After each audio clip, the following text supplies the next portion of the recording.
انتوا كان عندكم اجتماع النهارده مجلس اداره، الموضوع ده اتطرح فيه؟ لا لا لا ما اتطرحش فيه؟ لا لا ما اتطرحش. طب هو خلاص ما يعني ما لا لا ولا حد خلاص. يدفع ولا حضرتك ما هو هتدفع، اصلا ما حدش، كانت حركه معموله يعني. هو ما فيش هي فقلت كانت حاجه خلاص معموله. طيب هرجع لسؤال تاني، ان مجلس الاداره مش دوره انه يدفع، لكن دوره ينمي تنميه موارد. يعني انا هرجع بحضرتك لقبل شهر 9 اللي فات قبل الانتخابات، كان في وعود انتخابيه مش من حضرتك تحديدا لكن من مجلس الاداره عامه. العميد ابو سعود نفسه قال حاجات، كان معايا هنا الجمعه السبت اللي قبل الجمعه بتاعت الانتخابات، اتكلم عن خط الدرويش، اتكلم عن الهايبر اللي هو مشروع السوبر ماركت، اتكلم عن النادي الاجتماعي. جه بعدها خط الدراويش، اتعاقدنا مع الشركه، حصل فيها مشاكل في هندسيه في الخط، وحصل مشاكل في التسويق، ورجعت قالت كابتن عاطف كان معانا قال الموضوع اتحل. ليه لغايه دلوقتي ما مشيش خط درويش ده تحديدا؟ كان يمشي موارد النادي لفتره ويمشيها كويس لو كان مشي بالدراسه الجدوى كانت معموله. والله هو موضوع خط الدراويش اللي انا اعرفه ان في حاجه بتعرقل فيه، يعني في حد من بره بيعرقل. من بره منين يا استاذ؟ من بره، من بره النادي، من بره. يعني حد من بره النادي له سلطه مع الشركه، يعني مع شركه اللي احنا موجودين معاها. الناس كلها دلوقتي ليها سلطات، اي حد له سلطه دلوقتي. طب ايه مصلحه، يعني ايه مصلحه الشركه ان هي توقف؟ يمكن مش عاوز المجلس ينجح، مش عاوز حاجه زي كده. اصلا في ناس في مشاكل هتتحل بكره، هتتحل الاسبوع الجاي، هتتحل مش عارف ايه. والله والناس اللي خدت خطوط ما كانتش شغاله وراحوا للنادي قالوا لا خلاص الاسبوع الجاي هتشتغل. انا عن نفسي انا مسؤول عن اي حاجه اقولها، انا مسؤول عنها، لكن حاجه زي كده انا مش مسؤول عنها، فالمسؤول عنها هو اللي يتكلم فيها، يقول ما مشيتش ليه، متعرقله ليه، مين اللي معرقل فيها. لكن حضرتك عارف ان في عرقله في الموضوع. انا بقول في لساعتك في عرقله. طب النادي الاجتماعي، النادي الاجتماعي هو طبعا مخططه الحاج محمد بيقول خلال ان شاء الله يعني شهر هيكون في شغل في النادي الاجتماعي. حتى هو النهارده بيطرح موضوع العضوية فاتكلم فيها. يعني نعرف نقدر ناخد معلومة عن العضوية ولا لسه؟ والله العضوية هو بيقول مش عارف على ما اظن 5000 جنيه اللي هو ال 200 عضوية الأولى.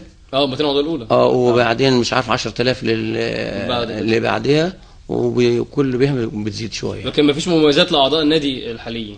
لا لا، هم معاهم عضوية نادي الإسماعيلي أصلا؟ لا ما فيش. طيب قبل ما نروح لمحمود بقى ونتكلم شويه في الكوره، كان في اخبار كتير قوي عن عدد من الخلافات داخل مجلس الاداره واستقاله الاستاذ احمد عبد الحليم ورجوعه فيها وحاجات كده. ايه صحه الاخبار دي؟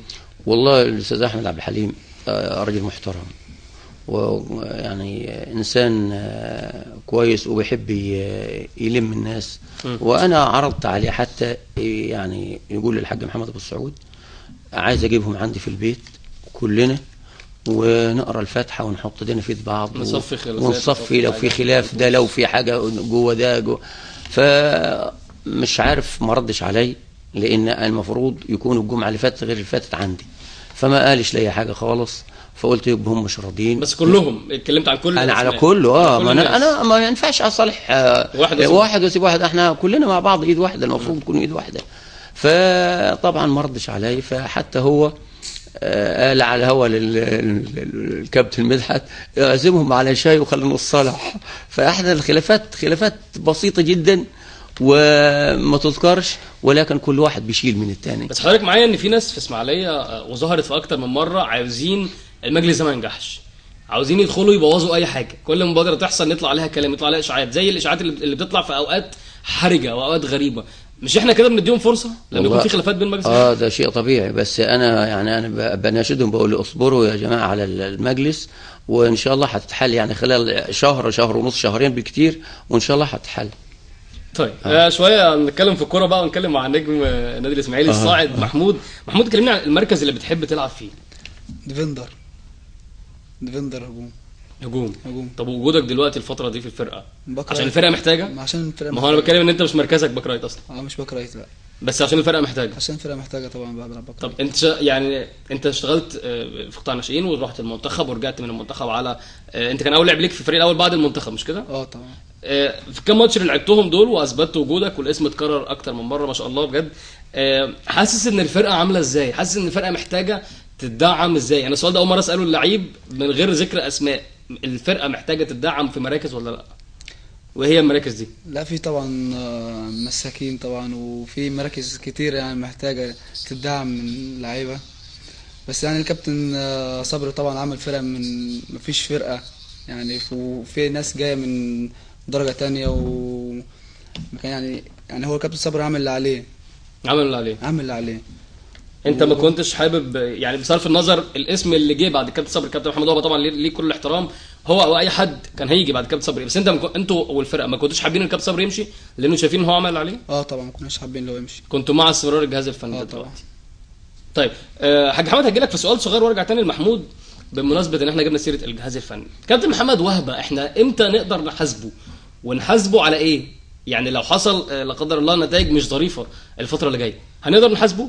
هنقدر نقول انت متسبب في النتائج دي، ولا ده موروث، ولا دي الفرقه اللي هو استلمها في نص الماتش؟ والله الكابتن محمد وهبه يعني يعتبر مسك برضه في ظروف نفس ظروف بل اصعب. بل اصعب، لان كابتن صبري بيكون فرقه هو مستلم فرقه في نص البحر. فهو بالنسبه للظروف برضه يعتبر نفس ظروف الكابتن صبري، لانه لسه طبعا هيدرس اللعيبه، وهو مش على ما اظن مش متابع الفرقه كويس، فهيدرس اللعيبه ازاي وهيشوف الفرقه ازاي ولسه هيكون زي كده يعني. وحتى احنا في الجلسه قلنا ان مفيش اي عضو من الاعضاء يتدخل في شؤون الجهاز الفني علشان من عرقلش فيه، لان اي حاجه بتعرقل اي جهاز فني، فربنا يكرمه. طيب انا السؤال ده هكرره لعضو مجلس اداره اخر، حد انا بحبه جدا وبحترمه جدا، كابتن عاطف عبد العزيز. مساء الخير. ابو حميد، ازيك يا كابتن؟ عامل ايه؟ حضرتك ايه؟ حبيبي والله، اخبارك ايه؟ وحشنا والله. وحشنا يا كابتن، ويعني مبروك على استحياء الفوز بتاع امبارح. انا عايز بس ابارك لمحمود على البطوله الافريقيه. محمود معاك اهو، اتفضل. طبعا. ازيك يا محمود؟ اخبارك ايه يا حود؟ يا كابتن بلاش ابوك عشان ابوك ده اخويا الكبير، خليه بعد كده يعني. ماشي يا كابتن. كنا لسه بنتكلم يا كابتن عاطف عن مجلس الاداره وقد ايه لازم نكون كلنا مجمعين نفسنا ايد واحده علشان اللي بيحصل في اسماعيليه حضرتك ادرى مني بيه طبعا، والناس اللي مش عايزاكم تتحركوا خطوه لقدام. والله لا، انا بص عايز بس انوه بس حاجه كويسه جدا يعني. انت عارف ان كلنا الحمد لله بنحب بعض ومجلس اداره محترم. تمام. يمكن انا بس حد كلمني انا بره يعني في العربيه وماشي يعني مسافر رايح القاهره. فبس عايز انوه على حاجه كويسه، ان كل الناس المتواجدين داخل لجنه الكوره، الحاج محمد ابو السعود والمهندس خالد فار وعاطف عبد العزيز، واذا كان موجود الحاج حمد او الاستاذ احمد او المستشار وليد، كلهم ناس محترمين ولا بيقدروا يتكلموا في موضوع سمسره لعيبه، ولا بيقدروا يتكلموا ان هم يعملوا مصالح من ورا النادي. كلهم ناس جايين يعني مبسوطين ان هم بيشتغلوا شغل عام للنادي الاسماعيلي. حبيت اوضح بس للناس ان احنا كلنا ناس محترمين وبنحب النادي وبنخاف على مصالحه، وما فيش حد خالص جوه لجنه الكوره يقدر يعمل مصلحه من ورا النادي الاسماعيلي. لا، ده احنا جايين نخدم النادي، لان النادي ده خيره علينا.